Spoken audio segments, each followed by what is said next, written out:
Hey fam, I hope that you're all doing well today. I just wanted to read out another one of the little teachings from my Bible.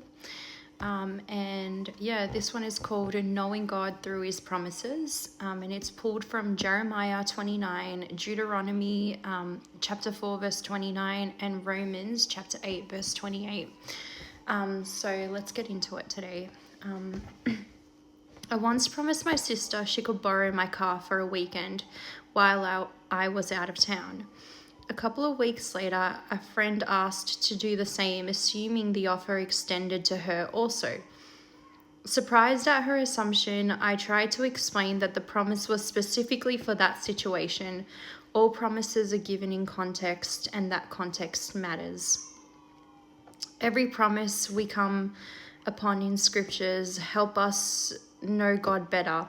But when we assume every promise in the Old Testament translates directly into our context, we forget they were made to a specific person or group in a specific political climate under unique circumstances.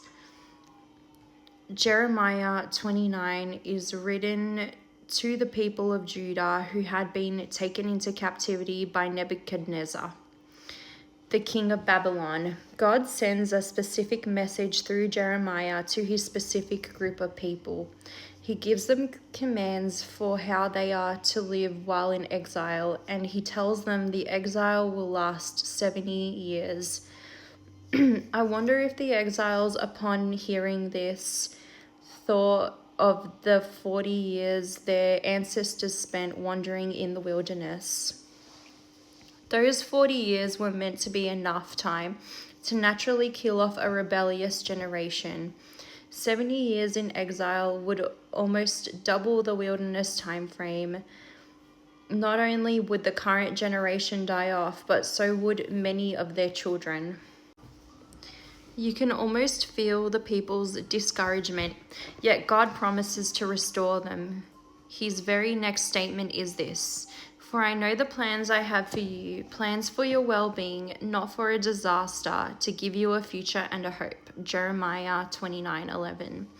God tells the people of Judah his plans for their future when they call out to God, when their hearts have repented and turned from their evil that sent them into exile. He will hear them and be found by them.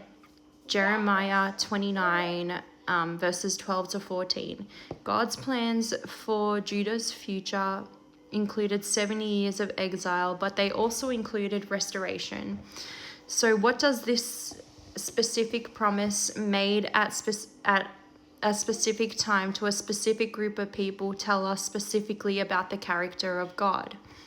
Jeremiah's words tell us we serve a God who cares about the future of his people. Through the promises he made to the exiles in Judah, we see a God who makes a habit of restoring us, even when our hearts rebel over and over again. God's character and heart are displayed on every page of the Old Testament.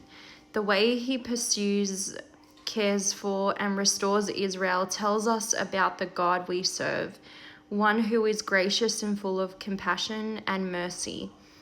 More than promises made under certain circumstances to specific people in the Old Testament, we must cling to him and his proven character. In the midst of uncertainty, we can be confident of one thing: God remains the same. So, maybe, I'm currently in this, that I know God has made me certain promises. He's shown me that he will get me through the time that I'm going through now. But, it can be so hard when you're going through the trial, when you're in it. And God always restores us. He always does. He is a God of mercy, and that no matter, even if we rebel against him time and time again, he will restore us as long as we repent. And that's the promise that I'm holding on to myself right now. So, I just wanted to read that for you all today, and may God bless you all.